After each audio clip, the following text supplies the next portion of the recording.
Hello guys, welcome to my channel. Hope आप सब एक हेल्दी और बहुत ही फ्रेश माइंड के साथ हो। जी हाँ, आज जो मैं डिस्कस करने वाली हूँ वो है बच्चों के एग्ज़ाम्स, बोर्ड एग्ज़ाम्स, जिसका बहुत ही बेसब्री के साथ सबको इंतज़ार भी था, टेंशन भी था। वो ख़त्म हो चुका है एंड फाइनली अपने बच्चे बोर्ड एग्ज़ाम्स के एक ट्रेमेंडस प्रेशर से रिलीव हुए हैं। और बच्चे क्या, बच्चों के साथ साथ पेरेंट्स भी, क्योंकि जितना एग्ज़ाम बच्चों का था उतनी ही प्रेशर में एग्ज़ाम पेरेंट्स का भी था।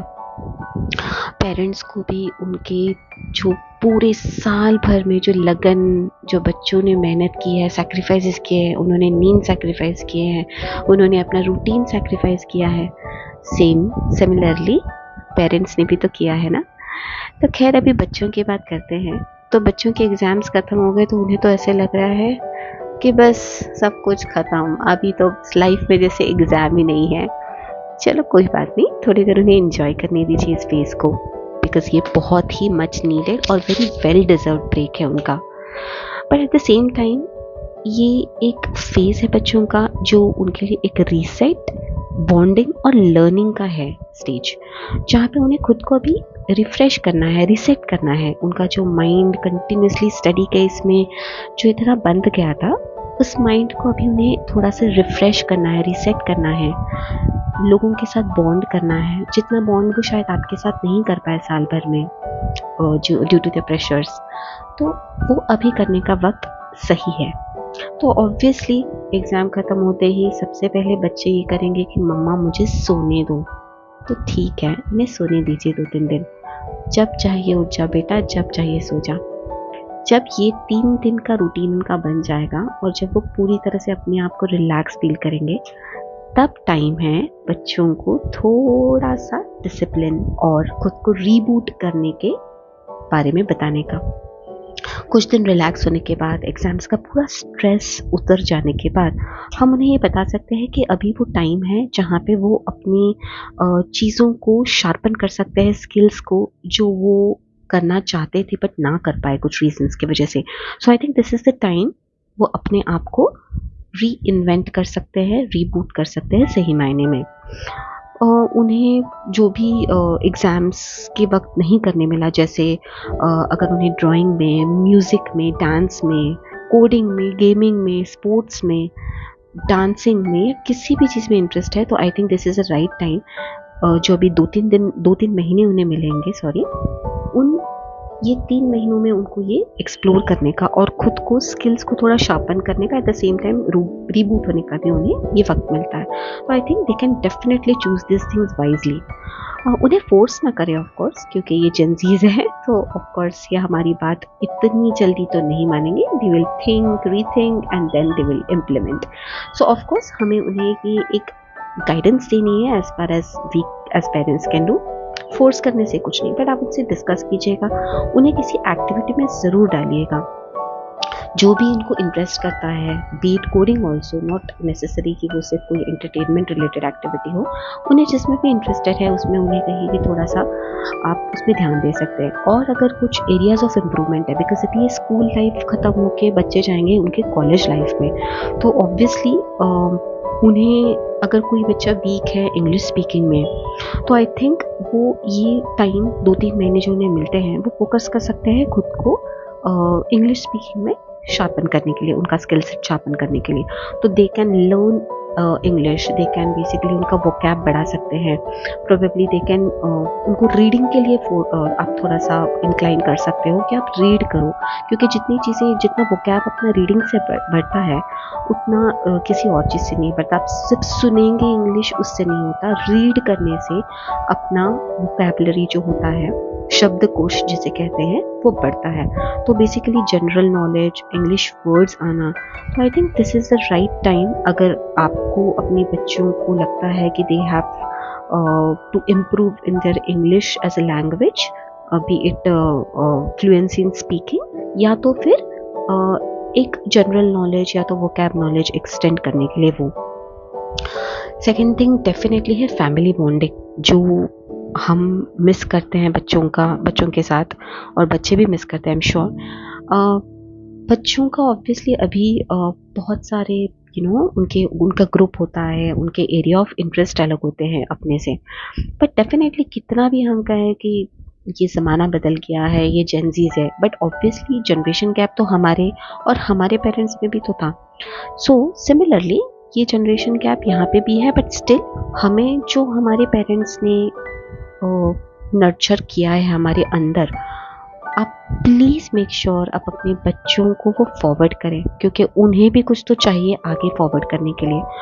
हम ये कह के बिल्कुल भी नहीं पल्ला झाड़ सकते या छोड़ सकते कि ये जेनजीज हैं, ये हमारी बात सुनते नहीं हैं, इनके वैल्यूज़ अलग हैं या उनकी सोच अलग है हमारे से, हम रिलेट नहीं करेंगे वो हमारे से।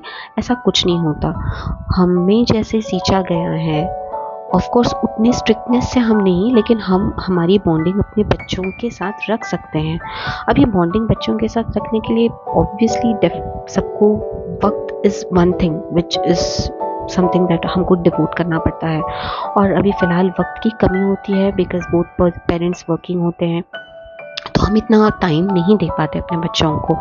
बट कोई बात नहीं, वे आउट हमें फाइंड आउट करना होता है। तो थोड़ा फैमिली टाइम रखिए, आपका डिनर के बाद का आप एक छोटा सा कोई गेम भी खेल लीजिए। मान लिया आप कार्ड्स का गेम भी खेलते हैं, कोई पजल गेम, कोई बोर्ड गेम, ये भी अगर आप बच्चों के साथ आप खेल लेते हैं अपना हाफ एन आवर का टाइम, तो भी एक बॉन्ड ऑटोमेटिकली क्रिएट होता है विदाउट एनी एफर्ट्स। वो गेम्स एक ऐसा होता है जहाँ पे इन्वॉल्वमेंट होता है, एट द सेम टाइम हंसी खुशी का भी माहौल होता है।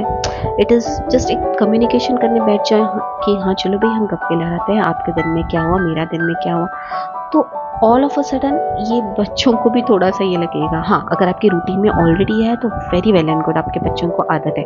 बट अगर आपके बच्चों को आदत नहीं है इस तरह की कॉन्वर्सेशन करने के लिए, तो to start with I think आप अपनी फैमिली बॉन्डिंग एक्टिविटीज़ में कोई गेम इन्वाइट कर सकते हैं, उसको इंक्लूड कर सकते हैं कि डिनर के बाद आप कोई गेम भी, कार्ड का गेम, बोर्ड गेम वगैरह रख सकते हैं।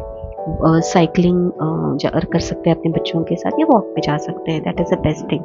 बट इससे बॉन्डिंग बहुत ही आसानी से, बहुत ही स्विफ्टली और विदाउट मच एफर्ट्स शुरू हो जाती है। बच्चे भी ऑटोमेटिकली वो गेम जोन में आके हंसी खुशी, अपने पेरेंट्स अगर हार रहे हैं या उनको खेल नहीं आ रहा है तो उन्हें सिखाने की वो कोशिश करते हैं, तो दैट वे कनेक्शन बनता है और वो वार्मथ आती है।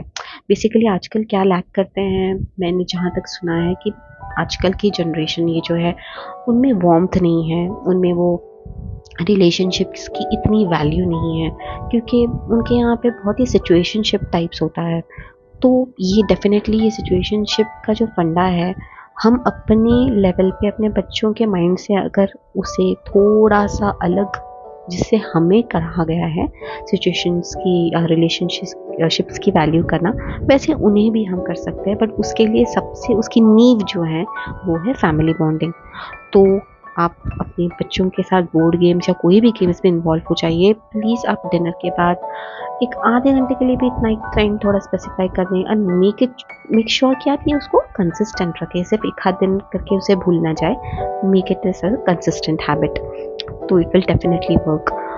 किसी को अगर बेकिंग में इंटरेस्ट है तो बेकिंग एक्टिविटी हो, थोड़ा बहुत बेसिक खाना बच्चों को आना ही चाहिए खाना बनाना, तो आप उनको बेसिक दाल चावल का कुकर कैसे चढ़ाते हैं, एक हाथ सब्जी या नाश्ता कैसे करते हैं, एक दिन उनको बताइए रोटियां कैसे बेलते हैं, आटा कैसे गूंथते हैं। आपके साथ अगर वो रह रहे कि अगर वो हैप्पीली इन्वॉल्व होके चिट चैट करके अगर हो पाए तो बहुत अच्छी बात है। वर्किंग पीपल, आई अंडरस्टैंड कि जो वर्किंग लेडीज़ होती है वो इतना उनको किचन में इन्वॉल्व नहीं कर पाए, बट नॉट नेसेसरी ना खाना ही, it can be any other item also. आप कह सकते हो कि चलो आज ये बनाते हैं साथ में, एंड तुम शूट करना, मैं बनाती हूँ, एंड हम ऐसे थोड़ा मज़ा करेंगे, तो that means they will also get involve with you. आगे है कि गोल सेटिंग। मुझे ऐसा लगता है कि उन्हें ये थोड़ा रिलैक्स स्पेस है तो करने दीजिए, but at the same time उन्हें ये भी बताना बहुत ज़रूरी है कि बेटा ये अब गोल सेट करने का और फ्यूचर के आपके जो एम्बिशन है, एम है, उनकी तरफ एकदम निडरता से और एकलव्य की तरह आगे उसको लक्ष्य मान के चलने का टाइम है। तो आपको अपना गोल सेट करना है और उस गोल के लिए you are prepared and we are with you. ये वी आर विथ यू होना ना बहुत ज़रूरी है। बच्चों को ये आश्वासन देना कि हम आपके साथ हैं बेटा, आप जो भी चूज़ करो we are with you. So I am sure ये सब होगा। और एट द सेम टाइम ये भी स्क्रीन टाइम तो होगा ही होगा ये सब चीज़ों से। तो ठीक है, थोड़ा बहुत उन्होंने बहुत सेक्रीफाइस किया है अपने during the exams. I am sure उनको देखिए अपने टाइम पे तो मोबाइल और टीवी वगैरह ज़्यादा नहीं थे, तो इतना हमारे पेरेंट्स को हमसे शिकायतें नहीं थी। बट अभी इनका ज़माना ही अगर मोबाइल का है, टैब्स का है, आईफोन्स का है, और भी उनका इंस्टाग्राम है, फेसबुक है, उनका है, तो ऑब्वियसली वो लोग भी हेल्प नहीं कर सकते। वो लोग भी थोड़ा बहुत उधर जाना, इंक्लाइन होना, वो भी उनका बनता है। But at the same time अभी उनको मिला है तो उनको उसमें भी थोड़ा सा स्क्रीन टाइम मैनेज करने के लिए हमें कहना चाहिए। उसके लिए अगर वो खुद के लिए कुछ एक सेल्फ डिसिप्लिन जैसा कुछ प्लान करे तो दैट विल बी हेल्पफुल। और डिसिप्लिन, सेल्फ डिसिप्लिन कैसे रखें उसके लिए हम एक सेपरेटली मैं आपको बता देती हूँ कि डिसिप्लिन बेसिकली ये डिसिप्लिन क्वालिटी है ना, ये इनबिल्ट क्वालिटी है। अगर मैं कितना भी कहूँगी तो वो नहीं होगा अनलेस एंड अनटिल आप उसको इम्प्लीमेंट करेंगे एज अ डेली रूटीन, और वो इवेंचुअली हैबिट बनती है। तो इस तरीके से आप बहुत सारे एक्टिविटीज़ अपने बच्चों के साथ कर सकते हैं।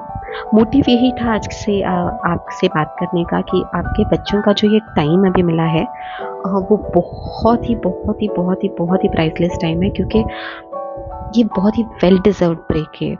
ट्रस्ट मी, उन्होंने भी बहुत मेहनत की है, और ये जो उनको फ्रीडम लग रहा है, ये जो उनको फ्रीडम थोड़ा उनको महसूस करने दीजिए, क्योंकि बाद में अगेन उनका आगे journey will be academically occupying them. So उनको एंजॉय भी करने दीजिए, at the same time please उनके साथ बॉन्ड कीजिएगा और उनके साथ एक्टिविटीज़ पे इन्वॉल्व रहिएगा। तो आज के लिए इतना ही। मुझे बहुत अच्छा लगा आपसे बात करके। आपको कैसे लगा? Do let me know. Thank you so much and please take care of yourself. Bye.